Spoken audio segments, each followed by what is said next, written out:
de Provérbios, capítulo 3. E os irmãos podem permanecer assentados. Provérbios 3, versos 27 a 30. Hoje à noite, Deus permitindo, quero falar sobre a importância da caridade nas nossas vidas. A importância da caridade. A palavra de Deus diz: não deixes de fazer bem, não deixes de fazer caridade a quem o merece, estando em tuas mãos a capacidade de fazê-lo. Quem merece a nossa caridade? Gostaria que você olhasse nesse momento para a pessoa que estivesse do seu lado, esquerdo ou direito, e dissesse: você, quem merece a nossa caridade? Faça isso agora, por favor. Parece algo engraçado, né? Mas é muito sério. Nós vamos descobrir hoje, dentro da palavra de Deus, que as pessoas que mais merecem a nossa caridade são as pessoas mais próximas de nós.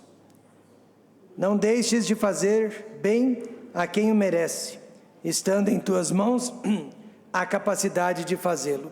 Querido Deus e eterno Pai, nós vamos falar de um assunto do qual Deus é perito: caridade. Porque Deus amou o mundo de tal maneira que deu o seu Filho unigênito, para que todo aquele que nele crê não pereça, mas tenha vida eterna. Deus, Ele fez o maior ato de caridade, que o mundo jamais pode se esquecer, que o mundo jamais viu, que foi a caridade do Calvário. Agora nós precisamos seguir o exemplo de amor, de caridade de Deus, porque somos seus filhos, discípulos de Jesus, e agir como Ele agiu. Ajuda-nos, nos instruindo com a palavra e nos tocando com o Espírito nesta noite. No nome de Cristo oramos agradecidos. Amém. Nossos pais costumavam dizer: não espere até a última hora para estudar, não espere até a última hora para tomar banho, não espere até a última hora para arrumar o quarto, e etc. Desde cedo nós aprendemos a importância do tempo em nossas vidas. Meu pai, aliás, ele dizia: quem dorme muito, perde o trem. O que ele queria dizer com isso? Que perde o trem da oportunidade. Por essa razão a Bíblia enfatiza a importância do dia de hoje. Hoje é o dia para a sua salvação, caso você ainda não seja uma pessoa salva. Hoje é o dia para a sua consagração, dedicação a Deus, caso você ainda não tenha se dedicado. Hebreus 3,13 diz: antes, exortai-vos uns aos outros, todos os dias, durante o tempo que se chama hoje, para que nenhum de vós se endureça pelo engano do pecado. Eu conheço pessoas que passaram pelo nosso ministério, que acabaram se endurecendo em relação ao pecado, mas eu louvo a Deus que eu tive sempre a oportunidade de fazer exatamente o que Hebreus 3,13 diz, de exortar essas pessoas várias e várias vezes, tentando impedir que elas fossem enganadas pelo pecado. Nem sempre consegui, mas muitas vezes consegui. E há várias pessoas que ainda estão na fé, na vontade de Deus, porque se deixaram exortar, ainda que tenhamos perdido tantos outros. Um dos maiores perigos na vida cristã é o pecado da procrastinação. Palavra comprida, difícil, mas ela quer dizer deixar para amanhã o que devemos e podemos fazer no dia de hoje. Este texto de Hebreus 3,13 ensina que quando deixamos as nossas obrigações para a última hora, corremos o risco de sermos endurecidos pelo pecado. Ninguém aqui está isento de ser endurecido pelo pecado, pelo engano do pecado. E na verdade é o que mais tem acontecido: pessoas endurecidas pelo engano do pecado. Eu conheço jovens que agora já são adultos, que um dia desejavam fazer o seminário, mas deixaram para o ano que vem, deixaram novamente para o ano que vem e para o ano que vem, e consequentemente nunca fizeram o seminário. Pais que deixaram para educar os seus filhos e disciplinar os seus filhos depois de grandes. Aí eles descobriram que os filhos não iriam mais obedecê-los. Pior ainda, pessoas que esperaram até a última hora da vida para se arrepender de seus pecados e receber Jesus Cristo como Salvador. A última hora chegou e elas não estavam esperando e não tiveram esta oportunidade. Há muitas coisas importantes que Deus gostaria que fizéssemos no dia de hoje, mas se esperarmos até amanhã, elas não terão mais o mesmo valor, elas não terão mais o mesmo significado. O rei Salomão, ele nos adverte neste texto que o dia para praticarmos a verdadeira bondade, por exemplo, a caridade, é hoje. Não podemos nos arriscar com o dia de amanhã, porque o dia de amanhã não nos pertence, o dia de amanhã pertence a Deus. Então, quais são os dois princípios, e só há dois princípios aqui nesse texto, que o rei Salomão ensina sobre a nossa caridade para com Deus? Sim, nós podemos ser caridosos para com Deus e para com os homens. Primeiro princípio é o princípio da bondade ou da caridade direcionada. Para quem devemos direcionar a nossa caridade? Salomão disse: não deixes de fazer bem a quem o merece. Se a quem merece a nossa caridade, podemos então deduzir que a quem não merece a nossa caridade. Triste ouvir isso, mas é bíblico. Já ouviu aquele ditado que diz: fazei o bem sem olhar a quem? Esse ditado não é necessariamente bíblico, é bonito, mas não é necessariamente bíblico. Segundo a Bíblia, devemos ajudar as pessoas, mas sabendo exatamente quem elas são e do que elas realmente precisam, pois é possível sim acabar ajudando pessoas erradas. Paulo disse: então, enquanto temos tempo, façamos bem a todos, mas principalmente aos domésticos da fé. Quem são os domésticos da fé? Os nossos irmãos em Cristo, a família de Deus, na qual Deus tem nos colocado. Veja que Paulo destaca que o dia é hoje, enquanto temos tempo, enquanto temos capacidade, e o objeto da nossa caridade deve ser principalmente o povo de Deus. Fui visitar uma pessoa muito especial, cuja filha recém-nascida estava entre a vida e a morte, no Hospital Santa Helena de Goiânia. Apesar do sofrimento de ver o seu bebezinho recém-nascido lutando pela vida, aquela mãe me passou muita tranquilidade. Eu fiquei confuso, pois tanto quanto eu sabia, ela não era cristã, ela ainda não era salva. Perguntei então qual era a fonte de sua paz, de sua tranquilidade, e ela me disse: durante a semana eu sou voluntária entre as crianças no Hospital de Câncer Araújo Jorge, e eu vejo o sofrimento dos pais e daquelas crianças, e isso me dá forças quando acontece comigo também. Eu descobri naquele dia que o segredo daquela senhora era o de ser uma bênção na vida de outras pessoas.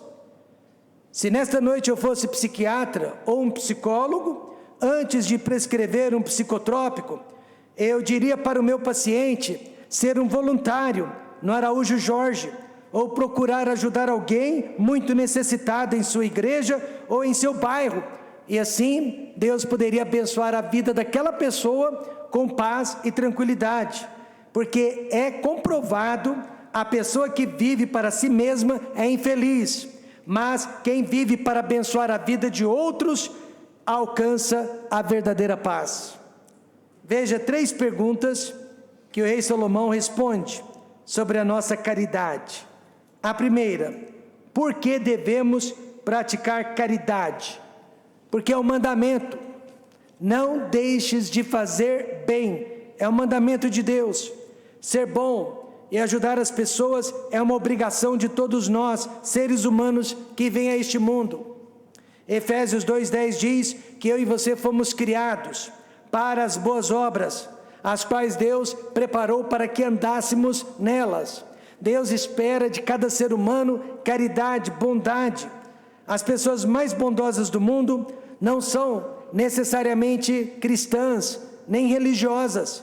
Ninguém precisa ser cristão ou religioso para ser uma boa pessoa, porque Deus criou todos os seres humanos por igual para praticarem a caridade.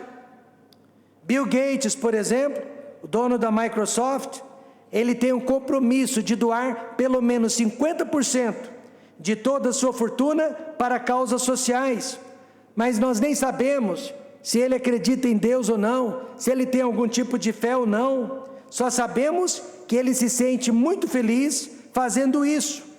Realmente, o ser humano, criado à imagem de Deus, para ser feliz, precisa ser uma pessoa bondosa. Qual é o primeiro e o segundo grande mandamento da lei de Deus? Amarás o Senhor teu Deus de todo o teu coração, e de toda a tua alma, e de todo o teu pensamento. E o segundo, semelhante a este, é: amarás o teu próximo como a ti mesmo. Então nós não temos como fugir dessa responsabilidade. Deus nos criou para que fôssemos caridosos, bondosos. E nós encontramos caridade até mesmo no meio das organizações criminosas. Eles são caridosos uns para com os outros, não é verdade? E eles cuidam uns dos outros. Porque, irmãos, independente da nossa fé, da nossa crença, do nosso conhecimento teológico, todos nós fomos criados para que andássemos em boas obras. Portanto, ser bondoso, praticar caridade, é um mandamento de Deus, fomos criados para isso e deveríamos viver fazendo isso. E além de um mandamento, o que quer dizer, o que significa praticar caridade? A palavra hebraica que Salomão usou para caridade ou para bem é a expressão tobi, e quer dizer fazer o melhor para quem realmente precisa. Fazer o melhor para quem precisa. Você sabe que dinheiro não é tudo. Na verdade, nem sempre dinheiro é a solução. Jesus, ele nunca deu dinheiro para Pedro, Tiago e João, mas os ensinou a pescar. Pedro não deu dinheiro para Cornélio, mas lhe mostrou o caminho da salvação. Lucas não deu dinheiro para Paulo, mas fez curativos em suas feridas. Paulo não deu dinheiro para suas igrejas, mas fez questão de trabalhar em favor delas de graça. Portanto, há muitas maneiras de se praticar a caridade. Perdoar, por exemplo, é uma delas. Quando você e eu perdoamos uma ofensa, perdoamos um desaforo, perdoamos uma maldade, nós estamos praticando caridade também. João Marcos foi um jovem que causou uma grande briga e divisão entre os dois maiores amigos do Novo Testamento, Paulo e Barnabé. Paulo e Barnabé eram os melhores amigos. Eles tinham uma amizade inabalável, mas por causa de João Marcos, aquela amizade foi danificada. E Atos 15:39 diz: e tal contenda houve entre eles, que se apartaram um do outro. Então, João Marcos foi o pivô daquela separação. Humanamente falando, Paulo jamais perdoaria João Marcos pelo que ele fez, mas a Bíblia mostra que alguns anos mais tarde, nos seus últimos dias de vida, Paulo já havia perdoado e esquecido o pecado de João Marcos. E Paulo disse: toma Marcos, traze-o contigo, porque me é muito útil para o ministério. Então Paulo, ele praticou caridade ao perdoar João Marcos, esquecer a ofensa, esquecer a causa da briga entre ele e Barnabé, e João Marcos passou a ser novamente amigo do apóstolo Paulo. Caridade, então, vai além de dinheiro. Significa perdoar, doar tempo, encorajar, ensinar e participar na vida de outras pessoas. Posso repetir? Caridade vai além de dinheiro. Significa perdoar, doar tempo, encorajar, ensinar, participar na vida de outras pessoas. Será que Deus está levantando entre nós uma igreja verdadeiramente caridosa? Espero que sim. Uma senhora reclamou comigo sobre várias coisas que a igreja não estava fazendo por ela. Eu disse: irmã, geralmente o que a igreja não está fazendo por nós é o que nós também não estamos fazendo pela igreja. Perceba que geralmente as reclamações que nós temos para com a igreja são reclamações que a igreja também poderia fazer a respeito de nós. Caridade é uma rodovia de duas mãos, amém, irmãos?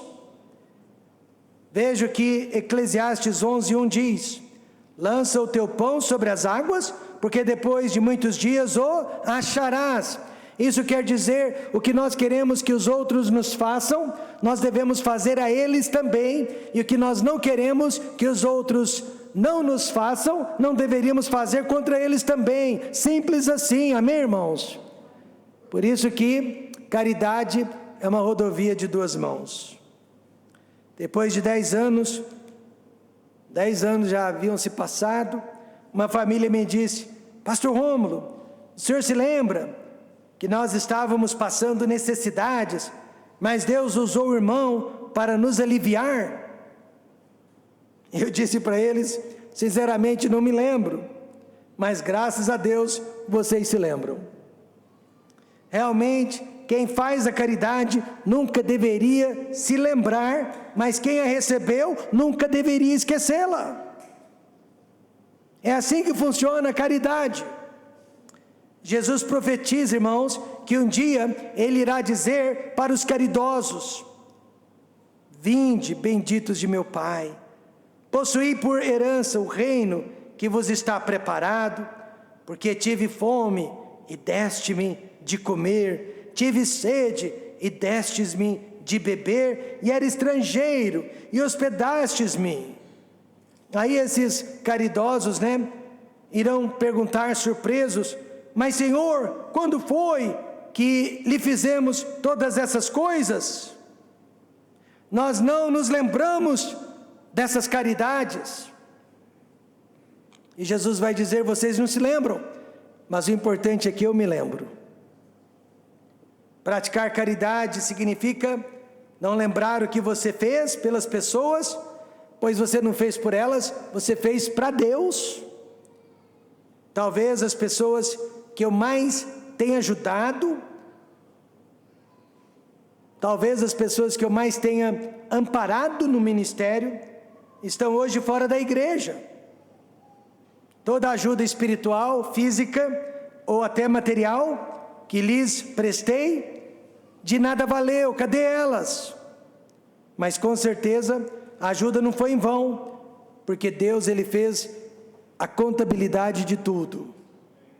Hebreus 6:10 diz: porque Deus não é injusto para se esquecer da vossa obra e do trabalho e do amor que para com o seu nome mostrastes, enquanto servistes aos santos e ainda servis. O Filho de Deus, então, ele deve viver praticando a caridade, pois é um mandamento do Pai, e ele deve praticá-la sem esperar nada em troca. Caso contrário, não é uma verdadeira caridade. E a terceira pergunta: a quem devemos praticar caridade? Porque se você olhar para os lados, muitas pessoas estão precisando de ajuda, mas a Bíblia diz: a quem o merece. Os nossos recursos são tão limitados, mas tão limitados, que precisamos direcioná-los apenas àqueles projetos e pessoas que conhecemos e confiamos. Eu não sei quanto a você, mas pelo menos uma vez por mês, ou por ano, melhor dizendo, pelo menos uma vez por ano, eu recebo o telefonema de uma instituição de caridade pedindo doações. E naquela hora eu digo para a telefonista: olha, eu já faço doações para uma instituição que eu conheço, que eu confio, e sei que o dinheiro não será usado para outras finalidades. Portanto, quem merece a nossa caridade? Pessoas e projetos que conquistaram a nossa confiança, e pessoas e projetos que possuem uma necessidade real,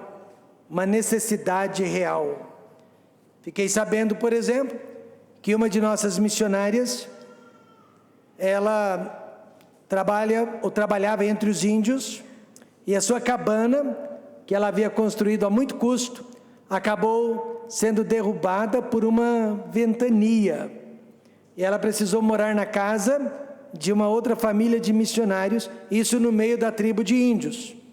E ela precisava de R$5.000 na época para construir uma nova cabana.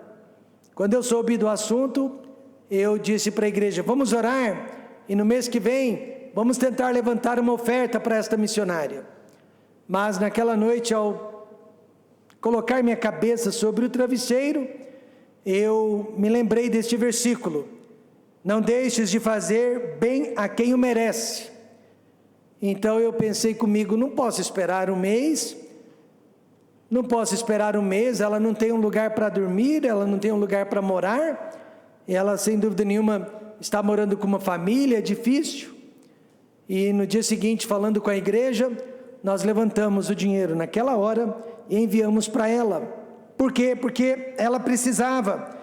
Se tratava de alguém e de um projeto que haviam conquistado a nossa confiança, também uma pessoa e um projeto que necessitava de nossa ajuda. A necessidade era real. Veja mais uma vez, Provérbios 3:27, não deixes de fazer bem a quem o merece, estando em tuas mãos a capacidade de fazê-lo. Não digas ao teu próximo: vai, volta amanhã que tu darei, se já o tens contigo. Por isso que naquele mesmo dia, ou naquela mesma semana, nós conseguimos enviar a oferta para esta missionária. Quem mais é digno da nossa ajuda? Pessoas e projetos que merecem a nossa ajuda. Não só precisam, não só já conquistaram a nossa confiança, mas merecem. Infelizmente, não podemos e não devemos ajudar todas as pessoas. Deus não pede nem espera isso de nós. Deus não pede nem espera isso de nós. Alguns anos atrás, e vocês vão ficar admirados, um irmão da igreja entrou no meu escritório e disse: Pastor Rômulo, o senhor tem que me ajudar a pagar as minhas dívidas, pois está na Bíblia. E ele citou para mim Gálatas 6:2, levai as cargas uns dos outros, e assim cumprireis a lei de Cristo. Ele disse: pastor, é a lei de Cristo, que o senhor me ajude a pagar as minhas dívidas, pois eu não consigo pagá-las. Naquela hora eu disse para ele: irmão, a Bíblia também diz, na mesma passagem que você me mostrou, só que no versículo 5, porque cada um ou cada qual levará a sua própria carga. E então eu disse para ele, pois conhecia a vida dele: nós só ajudamos pessoas que se ajudam. Nós não pagamos dívidas de alguém que não teve controle sobre as suas finanças. Quantos estão entendendo isso? Então nós precisamos ter cuidado. A Bíblia é muito clara: ajudar a quem merece, quem faz por onde. Salomão nos ensina que a nossa caridade precisa ser direcionada a quem merece. Ser caridoso é um mandamento de Deus e quer dizer fazer o bem sem esperar nada em troca. Este é o primeiro princípio. O segundo princípio, sobre caridade, se encontra no verso 28. É o princípio da bondade atualizada. Não digas ao teu próximo: vai e volta amanhã, que te darei, se já o tens contigo. Eu sei que a salvação é pela graça, mas eu tenho certeza que lá no tribunal de Cristo, a nossa caridade será altamente cobrada por Deus. Agimos na hora certa? Agimos de maneira certa para com os necessitados? Veja o que diz o apóstolo Paulo em 2 Coríntios 5:10. Porque todos devemos comparecer ante o tribunal de Cristo, para que cada um receba, segundo o que tiver feito por meio do corpo, ou bem ou mal. Pare para pensar se você tem sido uma pessoa caridosa. No mês de setembro de 2008, um mês antes do tumulto econômico que abalou o mundo, um senhor enviou uma oferta de R$20.000 para nos ajudar a comprar um ônibus usado ou uma van para transportar os jovens de nossa igreja. Isso em 2008, R$20.000 era um bom dinheiro naquela época. Mas olha o que aconteceu, ele mandou o dinheiro num dia, no dia seguinte ele se arrependeu. Mas ele se arrependeu amargamente por ter mandado aquela oferta, e ele nos telefonou pedindo a oferta de volta. E nós imediatamente devolvemos a oferta para ele. Então ele aplicou aqueles R$20.000 na bolsa de valores. E no mês seguinte, ele perdeu tudo num único dia. Quando você investe na obra de Deus, você nunca sai perdendo. Mas quando você investe nas coisas deste mundo, você nunca vai ter certeza de nada. Por isso Jesus disse em Mateus 6:20, mas ajuntai tesouros no céu, onde nem a traça nem a ferrugem consomem, e onde os ladrões não minam e nem roubam. Então Salomão, o homem mais sábio do mundo, nos ensina que o dia para fazermos caridade é hoje e não amanhã. E muitas pessoas estão deixando para amanhã e acabam não fazendo caridade alguma. Veja 2 lições sobre isso. Primeira, nunca despreze o próximo. Não digas a ele, vai e volta amanhã. Por que será que nós, seres humanos, temos a tendência, e temos mesmo, de sempre ajudar depois? Depois eu ajudo, mas nunca ajudamos na hora. Qual é a mentalidade por detrás da nossa demora? Vamos ser sinceros? Posso dar a resposta? Primeira, esperamos que a necessidade em questão seja resolvida e esquecida, mas sem precisar da nossa ajuda. Isso acontece demais com a promessa de fé para missões. Muitos esperam que o alvo seja alcançado sem precisar dele, sem precisar dela, sem precisar da sua participação. E segundo, esperamos que outras pessoas ajudem e participem em nosso lugar. Nunca me esqueço de um advogado muito bem sucedido. Nós fizemos a campanha para a compra do terreno, onde hoje está construída o templo, do Templo Batista Maranata de Aparecida de Goiânia. Fizemos uma campanha levantando dinheiro, e esse advogado, depois que nós já havíamos comprado o terreno, veio para mim e disse: pastor, eu tinha separado uma boa quantia para ajudar na compra do terreno, mas eu esperei até a última hora para ver se vocês conseguiriam sozinhos, sem precisar da minha ajuda. Eu disse para ele: e conseguimos, não precisamos da sua ajuda, mas lembre-se, você saiu perdendo, porque você esperou demais. Você esperou que outros suprissem essa necessidade, e outros supriram, e você não participou desta bênção. Esperamos sempre que outras pessoas ajudem e participem em nosso lugar. Dentro de um avião do Brasil para os Estados Unidos, um jovem estudante foi roubado. Durante a noite, alguém conseguiu roubar a sua carteira com todo o seu dinheiro e documentos. E vários passageiros dentro do avião viram o desespero daquele rapaz quando ele acordou e percebeu que havia sido roubado. E no meio dos passageiros havia um pastor, um pregador batista, que viu a situação do jovem, mas nada fez para ajudá-lo. Anos mais tarde, aquele jovem e aquele pastor se reencontraram, e o pastor disse para ele: jovem, eu esperava que outros te ajudassem, eu esperava que outros resolvessem o seu problema. E o jovem disse: mas pastor, ninguém me ajudou, ninguém resolveu o meu problema. E aquele pastor disse: me perdoe. E eu acho que é isso que vai acontecer na eternidade, no tribunal de Cristo, porque nós esperamos que outros ajudassem, nós ficamos na espera que outros tomassem o nosso lugar.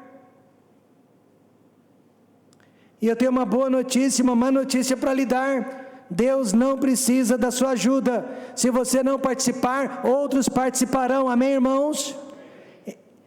Jesus disse: se estes se calarem, as pedras clamarão. E da mesma forma, se esses não ajudarem, outros ajudarão. Meu sogro em São Paulo anda com pacotinhos de bolacha dentro do carro para dar às crianças de rua. Ele sabe que não deve dar dinheiro, mas também não gosta, de virar as costas para aquelas crianças. Então ele sempre dá as bolachinhas e folhetos bíblicos que ensinam sobre a salvação. A nossa ajuda precisa ser agora, atual, na hora certa e do jeito certo. E a segunda lição aqui: ajude sempre que possível. Se já o tens contigo, ajude.